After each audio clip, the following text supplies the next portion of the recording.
You remember how a whole town can hold its breath? In the summer of 2000, New Haven held its breath for Justin Robinson, an 11-year-old who vanished from a front yard while the sun still had hours left. For 23 years, his name became a question mark in grocery lines, a prayer on bedroom walls, a rumor whispered in parking lots. Then in 2023, a single cold piece of evidence surfaced, and everything that had been patient and secret finally moved. An arrest that shattered silence, a courtroom that lit old, raw wounds, and a community forced to choose between the comfort of a lie and the raw ache of truth. Tonight, we trace the investigation, the suspects, the confessions, the rumors, and the courtroom fireworks. And we ask, who kept Justin's secret for so long? Stay with us. This begins with a missing child and ends with a revelation nobody in New Haven saw coming. Before we dive deeper, take a second to hit subscribe and smash that like button.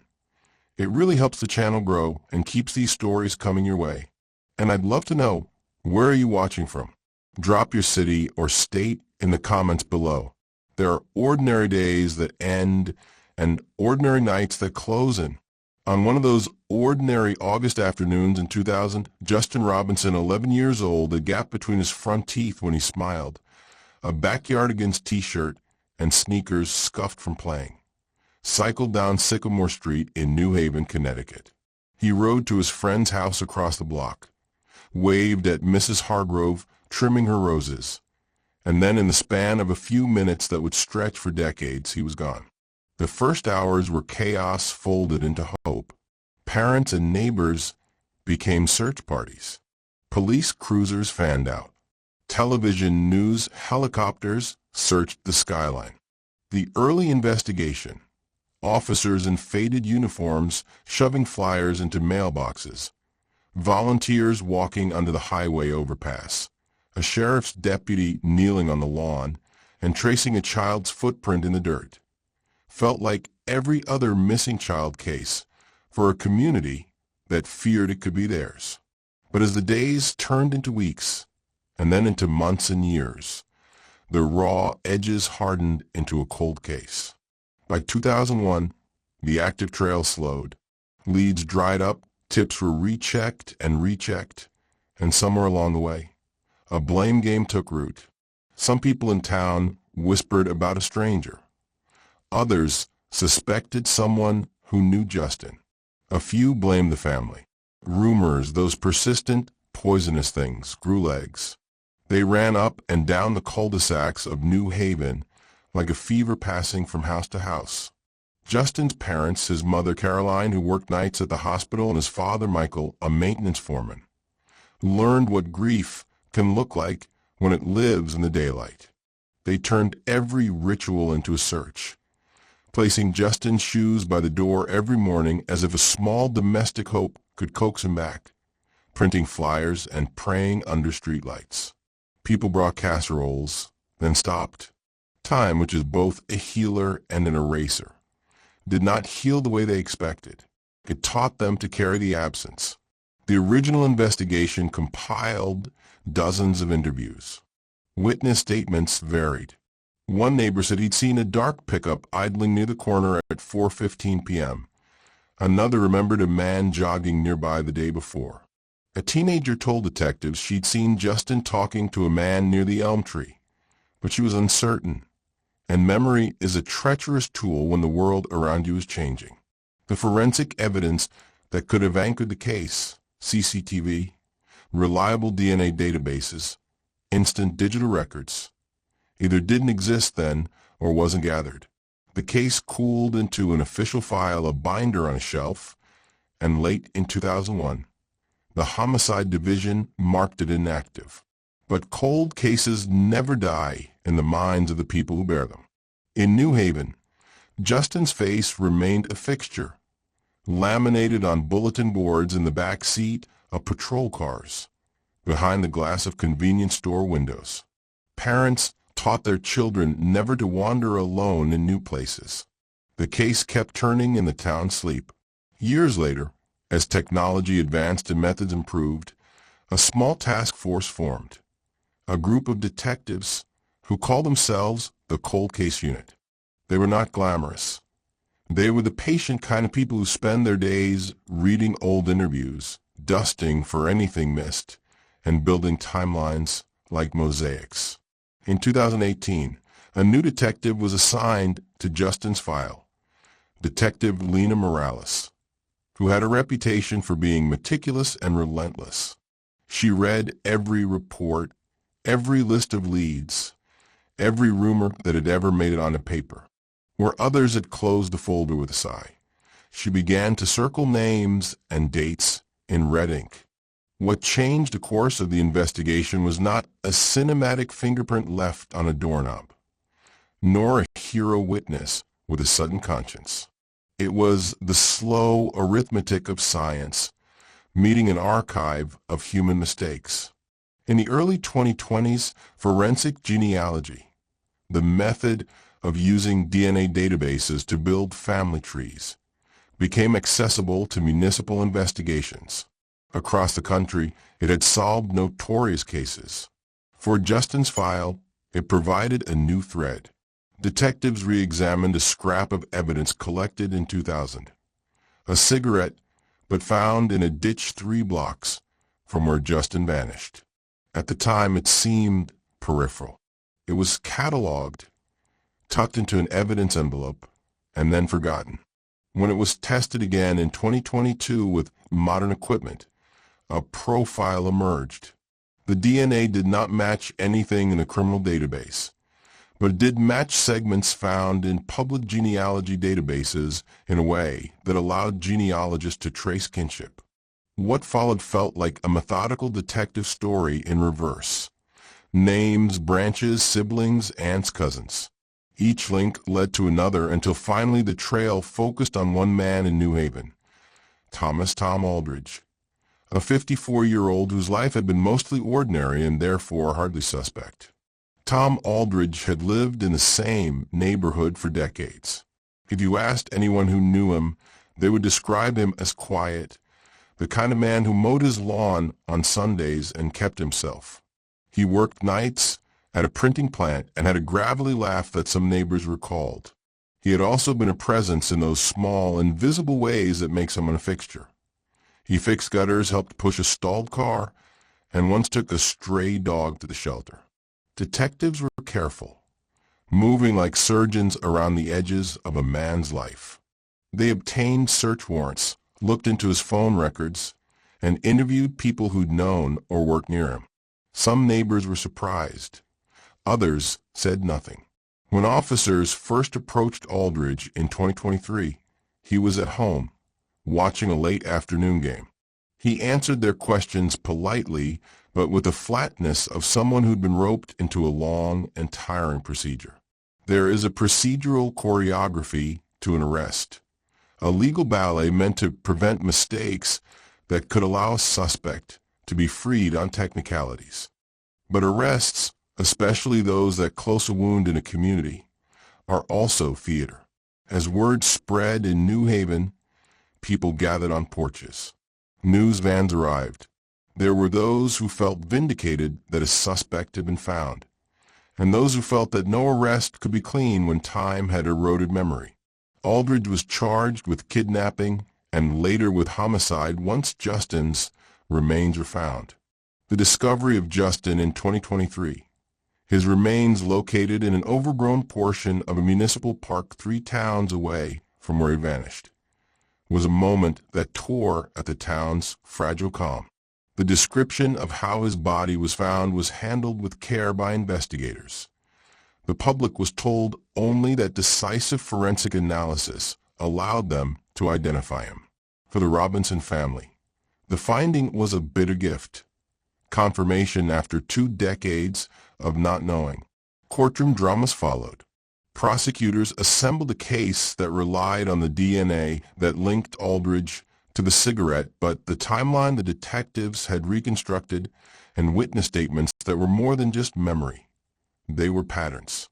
A childhood friend of Aldridge testified that Tom had been oddly fixated on children in neighborhood parks in the late 1990s.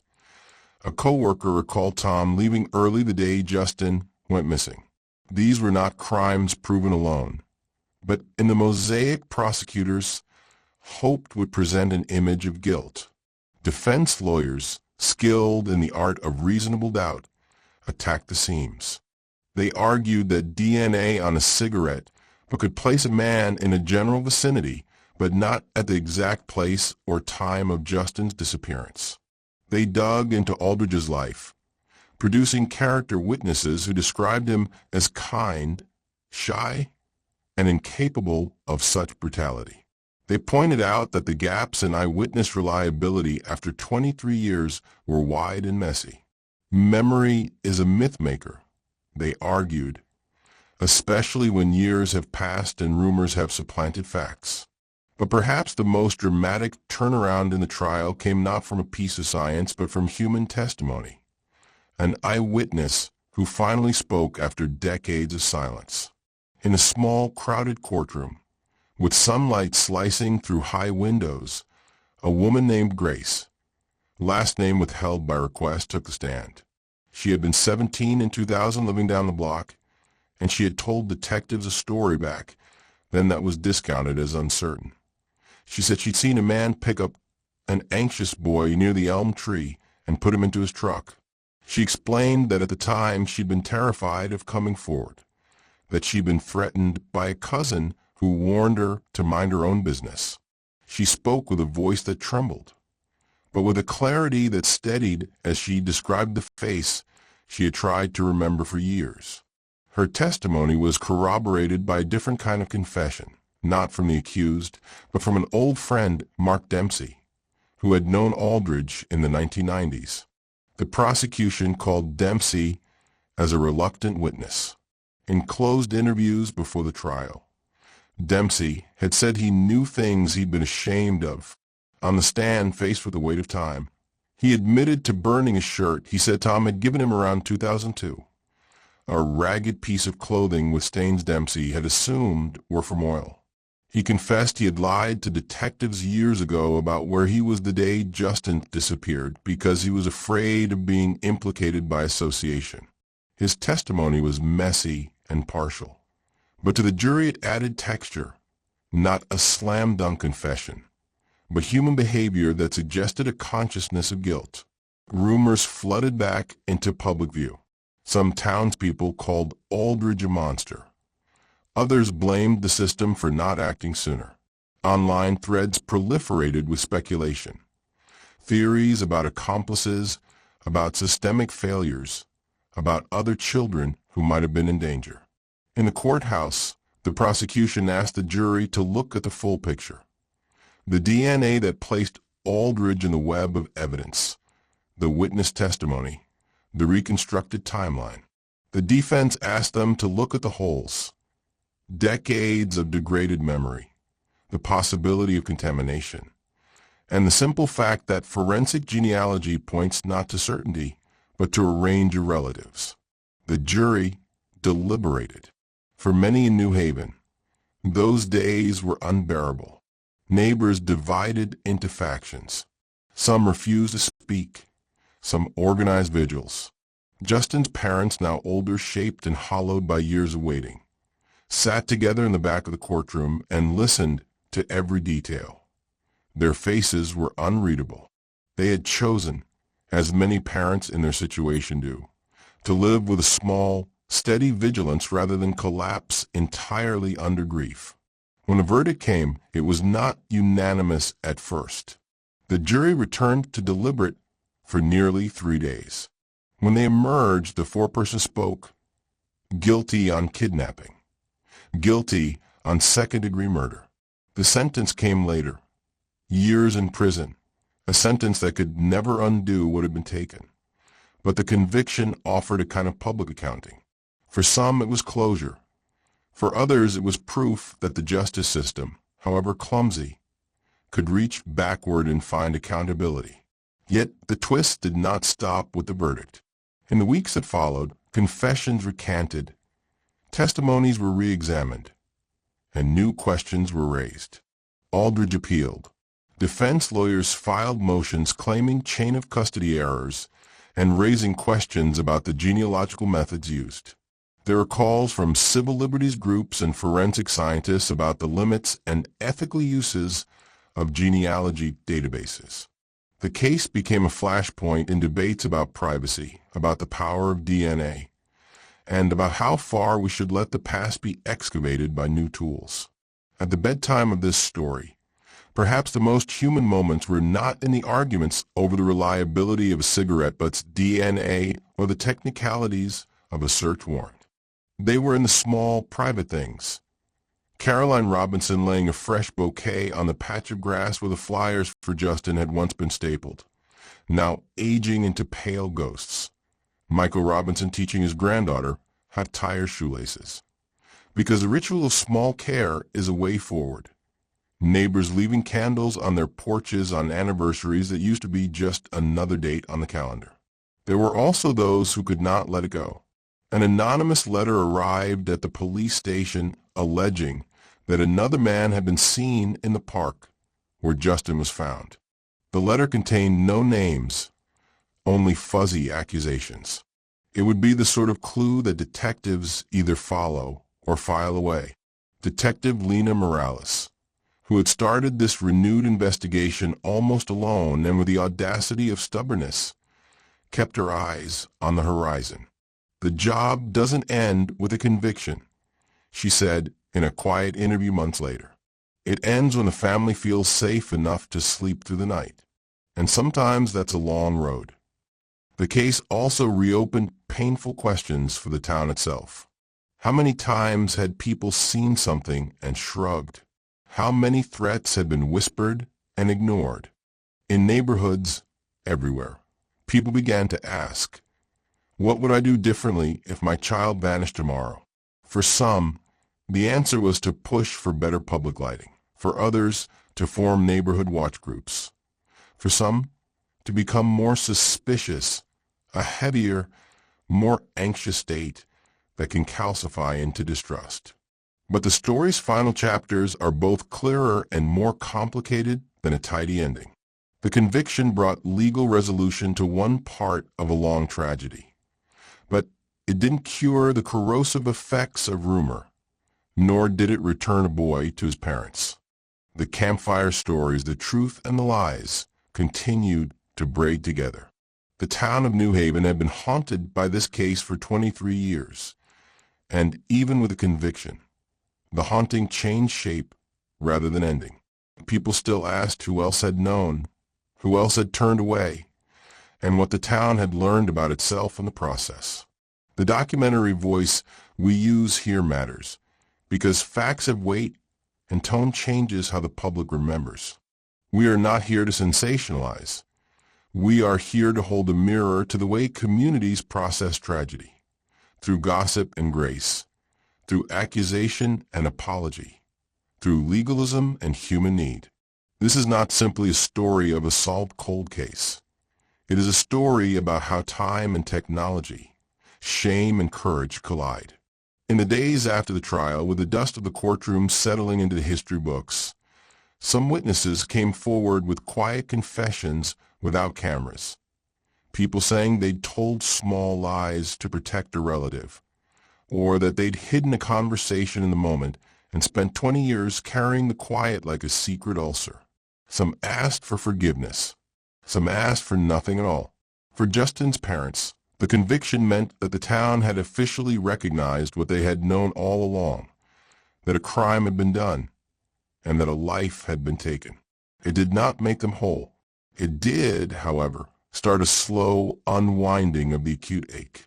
They began to build a foundation in Justin's name, aimed at teaching children about safety and supporting families of missing kids. It was something to do with the hurt, a way to rewire grief into purpose. And yet a small, stubborn uncertainty remained. Was justice truly achieved when the threads that had held secrets in place for decades could still be pulled? Or are some answers provisional, the best we have until the next fact arrives, until memory softens, until the next person decides to speak? The trial's aftermath also taught the town a practical lesson about evidence, that the smallest items, a cigarette but a hair footprint, can be monumental when science wakes them up. It taught neighbors to preserve details. It taught police departments to keep every piece of evidence, as if one day a new technology could turn a throwaway into a linchpin. But it also taught a harder lesson. The human lives are brittle, and that the weight of rumor can crush truth. As a documentary narrator, I want to leave you with an image that is both intimate and unbearable. A child's sneaker, faded and half-buried, that someone finally finds in an abandoned lot 12 years after a disappearance. It feels like a relic from another life. It feels like guilt and grace pressed into one object. That sneaker, when found and tested, might change everything. It is easy to romanticize the break in a case as a bolt of lightning. The reality is quieter: patience, persistence, and the gradual folding of one small piece of evidence into another.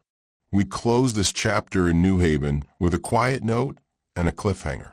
Detective Lena Morales stares at a map in her office. A small red pin marks where Justin was last seen. Another marks where his remains were found. Between those pins there are still blank spaces, roads untraveled, tiny faces who may still hold the truth. An envelope arrived last week with no return address and 2 photographs. One of an old pickup truck, its bumper dented, and another of a man whose face is partially shadowed. The photographs are grainy.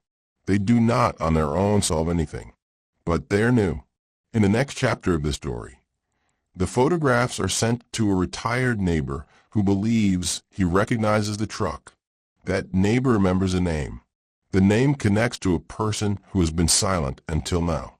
And when that person meets with a journalist, what they say changes the shape of everything the town thought it knew. We will pick up that thread next time, because in true stories like Justin Robinson's, endings are rarely the end. They are a place to pause, to breathe, and to look again. The town of New Haven learned that the past, when given modern tools and a few brave voices, can still speak. The question now is, will it say more?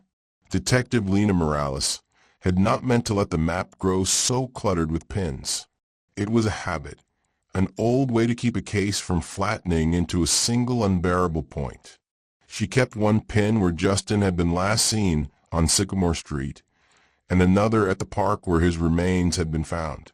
Now with the new photographs and a retired neighbor's name pressed into her palm, she set a 3rd pin on Woodland Avenue and felt the geography of the case swell. Names spidered outward. Aldridge, Dempsey, Grace, the retired neighbor who'd whispered Briggs into a reporter's recorder in a dim diner. Each name folded back into people who'd once shared porches and holiday cookies. Each name meant another life that would be disrupted by truth. The journalist who'd gotten the photographs was Maria Cole, a mid-career reporter known for even-handedness and a stubborn belief that the story belonged to the town, not the byline. When the retired neighbor, Mr. Earl Jefferson, gave her the name, Harold Briggs, she felt the weight of something old and rotten. Briggs, Earl said, had been the kind of man everyone assumed was invisible.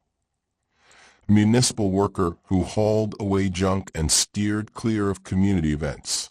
But Earl swore he'd seen Harold's battered pickup in a place where a pickup should not have been 2 decades ago. Maria sought out Harold's son, Aaron Briggs, now 46 and a well-known contractor in New Haven. She found him at a job site, paint on his forearms, wary but not hostile when she explained why she'd come. He agreed to talk only if there were no microphones. They sat in his truck as trucks idled around them, and he told a story that sounded more like a confession than an interview. "My dad was careful," Aaron said at first, the easy cadence of a man who'd rehearsed apologies in private. He didn't start trouble, but he'd come home white as a sheet sometimes. Once he told me he'd seen something he shouldn't have. He said he helped move something for Tom, said he'd been scared, told me I should never say anything to protect my mother. Aaron's hands rubbed a thumb over the steering wheel.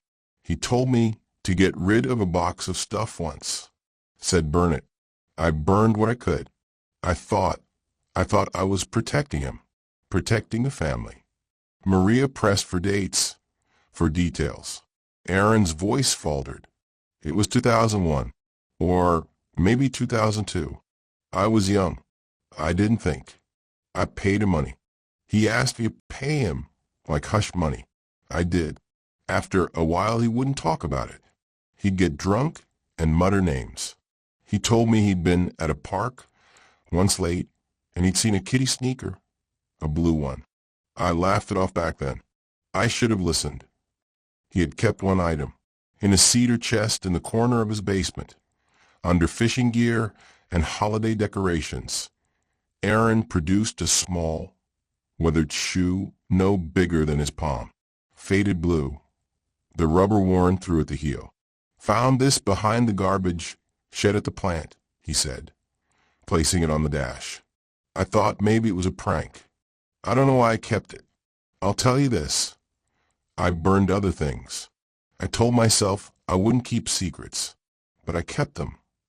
Detective Morales watched Maria's transcription of Aaron's words like a physician listening for the first sign of fever. Aaron's story was the knot the investigation needed to tug on. A direct line from Harold to Tom Aldridge, a person who had already been convicted. But it was also a line that could be frayed and unreliable, because memory and guilt are not the same as evidence. Still, the shoe had a heel, a shape, a smallness that matched an 11-year-old's foot. They sent it to the lab. The lab's results did something both small and massive. They matched fibers on the shoe to fibers found in the soil where Justin's remains had been recovered. It was not a definitive fingerprint of guilt, but it was a tether. It meant the shoe had been in the same environment as Justin's remains. It meant Aaron's account could not be dismissed as sentimental nonsense. It meant more people had reasons to be afraid. Once Harold Briggs's name surfaced publicly, the town supplied its background in the way towns do, with rumor and memory braided together. Harold had died in 2014. He'd been a quiet man. His funeral had been small. People remembered that he loved tinkering with model trains. Some remembered that he drank too much after his wife left, and others remembered his laugh. Nobody, at least not publicly, had ever connected him to a child's disappearance. But inside homes and on stoops, whispers spread like moss. Briggs? Harold? He worked nights. He was always around the parks with a flashlight. I saw him once by the river. In the private rooms of the grieving, there was a different murmur. Why did we not look closer at the little things?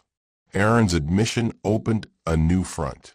Detective Morales convened a team to reconstruct Harold's movements from 1999 to 2003.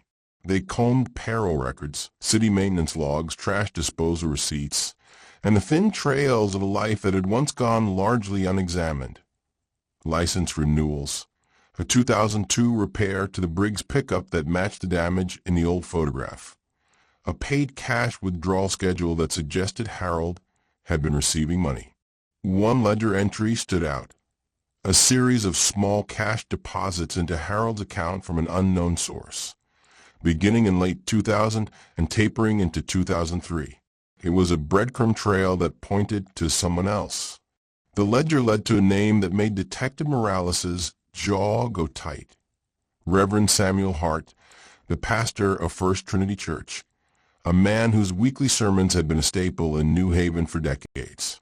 Reverend Hart's sermons emphasized community care and the sanctity of forgiveness. He had presided over funerals, cut ribbons at schools, and hosted fundraisers. If towns ran on mutual trust, Reverend Hart was one of the town's batteries. To find his name in financial records connected to Harold Briggs was like finding a match in the parlor of a cathedral. Confronting a person like Reverend Hart required delicacy. He was not a suspect in a criminal sense. The deposits were small and could be explained as charitable donations to Harold's family. But on the ledger, their timing was suggestive. Maria asked to speak with him, and he agreed, with the soft condolences of a man who'd been schooled in pastoral care. In the church's small office, walls lined with photos of parish outreach and hand-lettered Bible verses, Reverend Hart listened to Maria more than he spoke. When she asked him about Harold and whether he had ever offered the man money, the Reverend's hands folded like a prayer. "Harold came to me," he said finally. "He was frightened after this whole thing. He said he'd seen something, but he didn't want to be involved. I helped because I thought I was doing what was best for him and his family. Harold was a good man who made mistakes. I didn't know the whole truth then." Maria asked whether Harold had ever told him about Tom Aldrich. Reverend Hart's face shifted.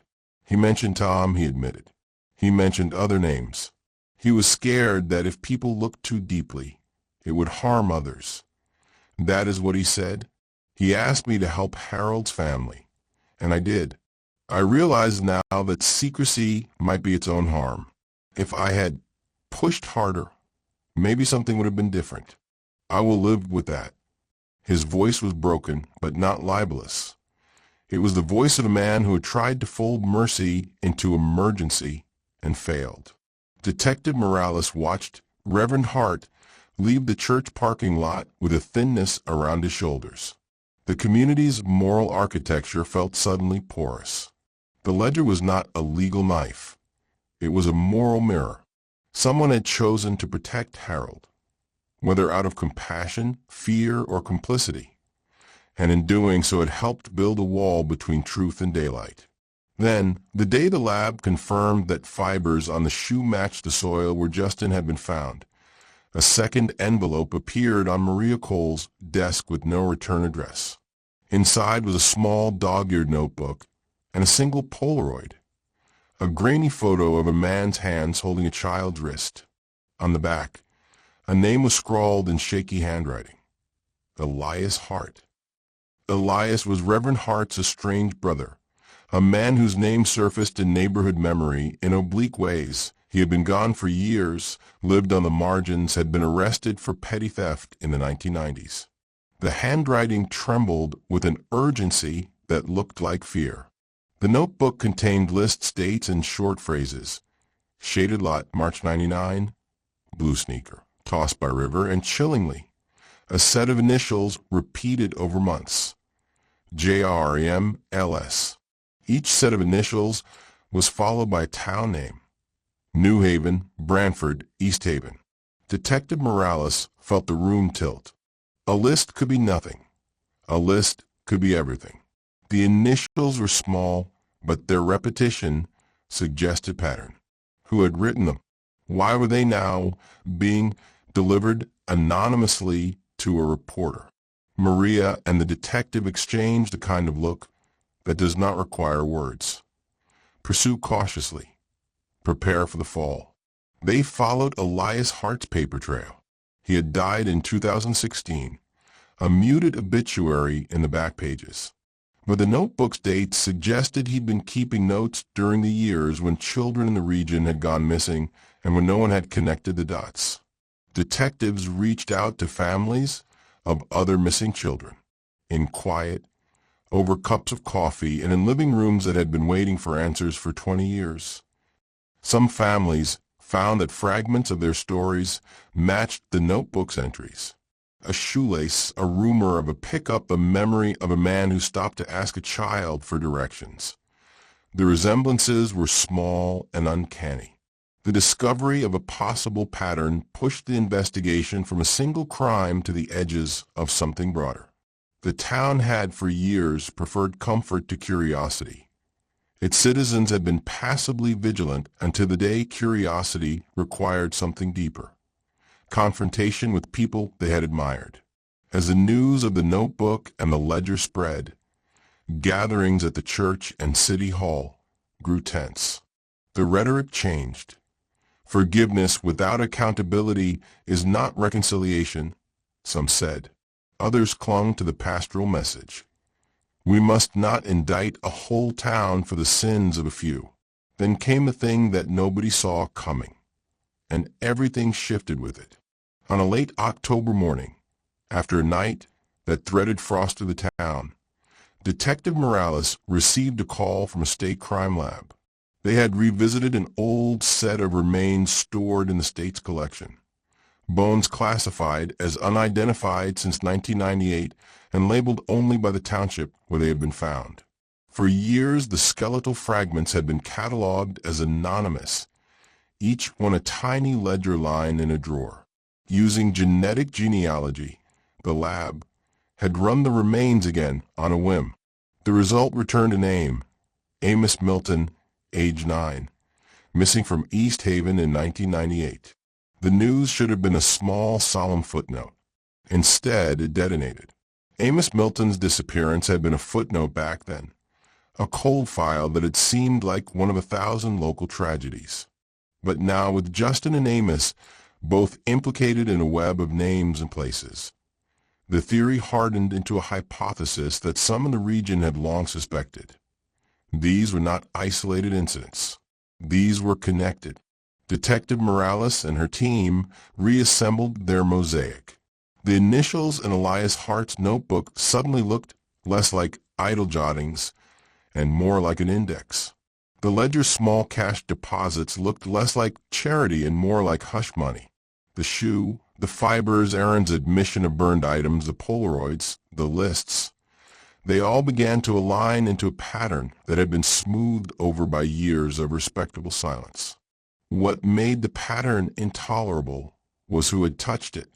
The townspeople in every neighborhood reportedly recalled one or two men who seemed to appear at the edge of play. A man who offered to fix a bike, a man who taught a boy how to whistle, a man who had keys to school bathrooms. These were the men who were harmless or invisible or useful until they were not. It was a discovery that complicated grief with rage. It forced families to reckon with the fact that some sins are communal. Sometimes the cover-up is communal. Sometimes the quiet is a pact. The investigation widened.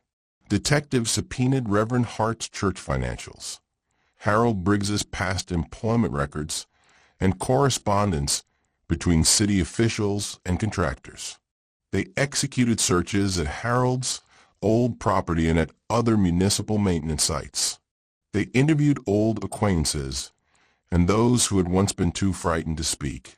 A few came forward with what they had once dismissed as coincidence: the sighting of a truck, the memory of a man leaving early, the recollection of a story told in a bar by someone who later died. On a rain-swept Tuesday, Maria received a text from an anonymous number. "Look under the floorboard, pastor's office. You'll find what he hid." She went anyway, not because she believed every anonymous tip, but because at this point she had learned that places could hold stories like breath, small, trapped things waiting to be released. With the pastor's permission, and under the watchful eyes of two detectives, she lifted the loose floorboard in Reverend Hart's office. The cavity beneath was shallow, half filled with dust and prayer cards. Tucked against a coil of resilient twine was a small leather-bound ledger, thumbed soft by years of respiration. The ledger was personal, not a dry tabulation. It contained scribbled names, dates, times, and a shorthand that Gloria Jennings, a detective on Morales' team, read like a key. The ledger's entries corresponded with those initials in Elias's notebook. Next to some initials were single words: met, gave, took, moved. The handwriting wavered, but its implication did not. Someone had, for years, recorded interactions involving children at risk. The ledger stopped abruptly in 2005. When Detective Morales held the ledger under the fluorescent light of her car, she felt the town breathe in terror. This small book could not by itself convict anyone, but it showed a record kept in a place of trust, a record that suggested Reverend Hart, for all his penitent speeches, had been more entangled with secrecy than anyone wanted to know. Whether he had been trying to protect or conceal or keep a tally was a question that would be argued in court, in the press, and at kitchen tables. The ledger, like an accusation, had no edges, only pages that demanded answers.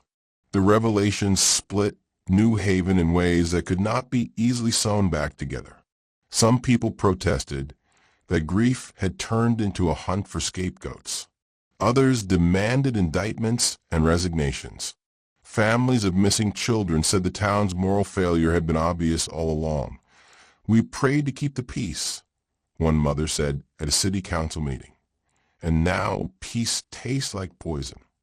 The legal machinery spun, slowly and inexorably. Aaron Briggs was arrested on charges of obstruction of justice and tampering with evidence.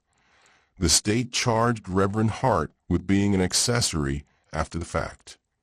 Allegations he denied through counsel, insisting that his intentions had been pastoral, not criminal.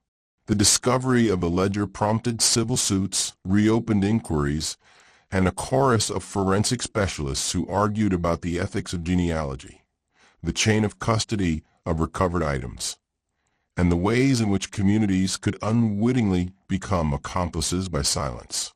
In the middle of it all, Justin's parents navigated the worst of public scrutiny and the rawness of private grief. Caroline's hair had silvered around the temple.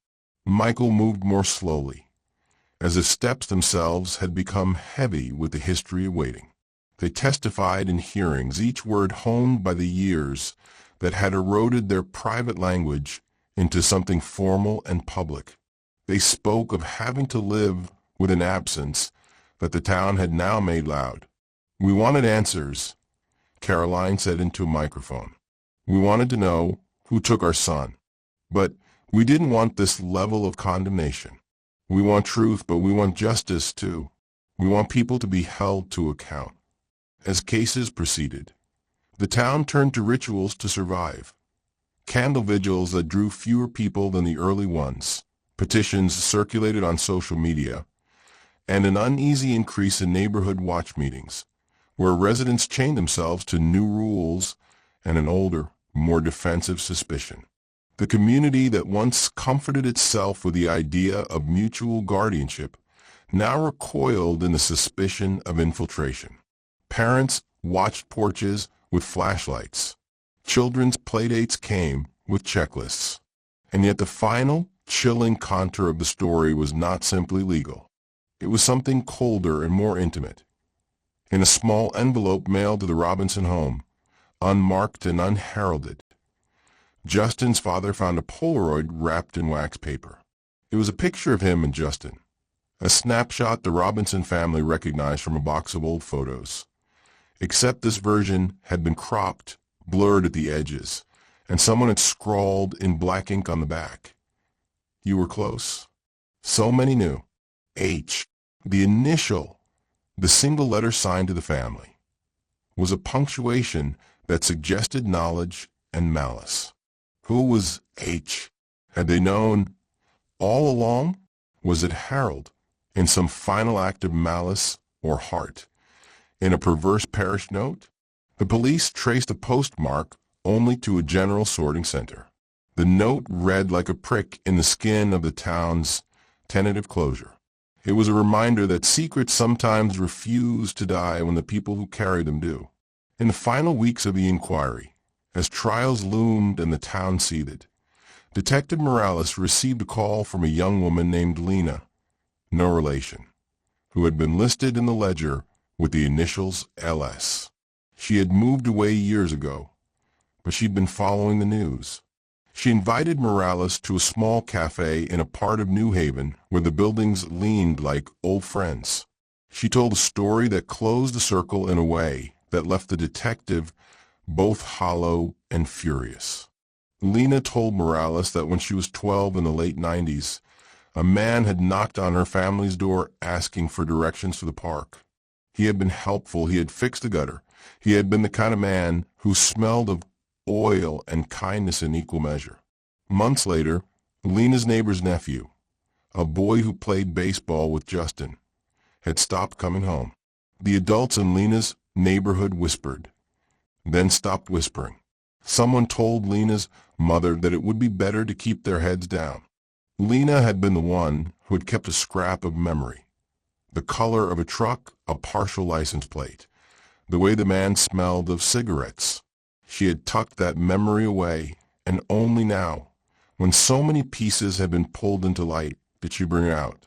She handed Morales a scrap of paper with a license plate fragment and the slant of a Repairco decal. It was tiny, but it fit a pattern detectives had already mapped. When Morales showed it to Aaron Briggs, Aaron's cheeks turned gray and his jaw clenched. "That's the decal my dad had," he said. He looked like a man who had just been pushed against glass. The chain of silence, protection, and cowardice that had wrapped around Justin's disappearance now seemed almost mechanical. It had been powered by petty bribes, by pastoral counsels of silence, by the fear of accusing neighbors, by the casual bargains people make to keep an ordinary life intact. The legal outcomes, convictions, fines, appeals would come and go, but the town had been changed in a way that would not be undone by verdicts. The last image lingered in Detective Morales's mind for weeks after the trials had begun. The community memorial at the park where a small group had gathered to remember Justin and others. There were flowers, crayons, an old bicycle propped against a tree. People hugged and let go. Reverend Hart had not attended. Aaron Briggs stood at the edge of the crowd like a man outside himself. Justin's mother lit a candle, and the cameras caught, whispered his name into the sky. The final, chilling twist happened the night the memorial ended. A figure moved through the park after dusk. Someone had disabled a surveillance camera by sawing quietly into its housing, a calculated act to blind a town that had just decided it would finally watch. The figure carried a small box. Later, when the police investigated, they found the box tucked among the roots of the elm tree on Sycamore Street, the place where Justin had played. Inside was a stack of Polaroids, kids at playgrounds, shoes half hidden in grass, hand-holding small wrists. The images were not tagged, but someone had photoshopped neighbors' faces into them, placed them like savage collages. On top of the stack lay a single note, typed and neat. "You think you know the truth because you want to. Truth is older than your apologies." The box and its contents were a deliberate, poisonous gesture. Whoever had left it wanted the town to feel watched, not saved. The array of Polaroids suggested a person who had been collecting not just objects, but the town's attention. The note suggested someone who wanted to remind New Haven that secrets are not errors to be fixed. They are threads that, when pulled, unravel a sweater made of lives. No one ever found the person who left the box. The footage from a disabled camera was grainy and cut, but there was enough to show a silhouette with a peculiar gait, someone who walked as if carrying a burden and a threat. Detectives followed leads into the margins. An ex-con's alibi, a late-night bus route, a rental truck with a notice sticker. The trail went cold in places that people had learned to call history. The box itself became evidence, then an exhibit, then a relic of the town's collective relapse into fear. In the months that followed, New Haven's civic life took on a pall. The mayor announced a commission to investigate institutional failures. Parents demanded more lighting, more cameras, and harsher penalties. Some people smiled in the grocery store with a brittle politeness that hid anger. Others avoided each other like metaphors for suspicion. Justin's Memorial Foundation was launched and did important work, educational programs, neighborhood alert system scholarships. But alongside the honest actions was a feeling like residue, a knowledge that justice had been partial, that apology had been partial, and that the ledger of human quiet had not been fully balanced. Detective Morales stood one evening at Justin's grave, a small stone under maple, and watched the map of pins in her office like an exhausted veteran watches the horizon after a long march. She thought of a ledger, the shoe, the Polaroids, the ledger's initials, each a small, sharp fact in a constellation that refused easy telling.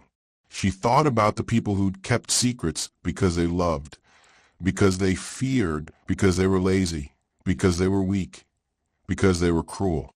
She understood that towns have arteries of kindness and arteries of secrecy, and that bleeding from one could poison the other. A year later, on the anniversary of Justin's disappearance, the town gathered at Sycamore Street. There was a new plaque, a new light, and the same children playing games under the same elm tree. Justin's name was called out, and people said it, as if they were rehearsing the town's new detachment and its old grief. The press came, the cameras rolled, and the town made a show of being both healed and vigilant. And beneath the spectacle, beneath the good slogans and the civic responses, the town lived with a smaller, colder truth. The ledger had not been exhaustive. There were more initials not accounted for, more photographs that did not fit any publicly acknowledged pattern, more ledger pages that seemed to dissolve in private hands. Someone somewhere still carried a secret heavy enough to make the move by night. The box in the elm's roots had been a warning that someone kept watching the watchers. The final haunting image, the one that would sit like a bruise on the town's future, arrived in the form of a simple postcard, mailed without a return address to every household in New Haven one damp morning. On the front was a childhood drawing of a house with a tree and a lone sneaker under it. On the back, written in the same tidy type as the note in the box, a single sentence: "We are all guardians until the day we are not." No signature, no explanation, just a quiet, accusing line. The postcard landed on kitchen tables and was read aloud, and conversations stopped mid-sentence. People folded them into drawers, pinned them to bulletin boards, and stared at them at night. The sentence made the town imagine the invisible hand still moving. The person who had planted a shoe kept a ledger, watched an elm. It made people consider that perhaps some of the most dangerous members of a community are not monsters with masks, but neighbors who kept their mouths shut because they were afraid of what the truth might require of them. Back at the precinct, Detective Lena Morales erased a pin from her map, then repin it. Her work would continue. The lawsuits would take years. Appeals would come and go. But she knew, as she had known the day she first reopened Justin's folder, that some questions never offer themselves to being neatly answered. Sometimes the revelation is that there will be more revelations. Sometimes the revelation is simply the hard, quiet knowledge that the people around you are fallible in ways that cannot be fixed by trials alone. The community of New Haven would never be the same. It had been held together by shared norms and shared silence, and those threads had been tugged and knotted and sometimes cut. The arrests, the ledgers, the shoe, the Polaroids, they were milestones on a path that led the town to a truth it had both wanted and dreaded. The town would learn and build and sue and memorialize. But in the quiet, when the lights went out and parents drew curtains, someone somewhere would remember the smell of a cigarette, the creak of a truck, the flash of a man's silhouette in a camera feed, and would know that the ledger was never just a book, but a living indictment. In the end, the thing that haunted New Haven was not one person found guilty or innocent. It was the idea that ordinary communities can harbor extraordinary secrets. It was the knowledge that compassion can calcify into complicity, that silence can be a choice, and that sometimes the most painful truth is the simplest. We knew more than we admitted, and we admitted less than was true. The postcard sentence, "We are all guardians until the day we are not," became a proverb of a town that now guarded, but guarded in the refined, watchful way of people who had learned to fear what they once took for granted. And somewhere in the edges of New Haven, under the hush of night, a figure watched the elm tree like an unclosed wound, carrying a camera and a pair of small, worn shoes in a box, proof that not all secrets had been exhumed. Some had simply been moved. The figure paused, as if finally admitting something, then walked away toward the river and the places where the town's light did not reach. The figure's silhouette folded into the dark, used to being invisible. New Haven slept, and for some, that sleep felt tentative. For others, sleep would not come at all. Before you go, make sure to hit subscribe, tap like, and turn on notifications. That way you'll never miss the next mystery cold case we uncover together. Drop a comment below and let me know where you're watching from. I appreciate every single one of you for supporting this journey.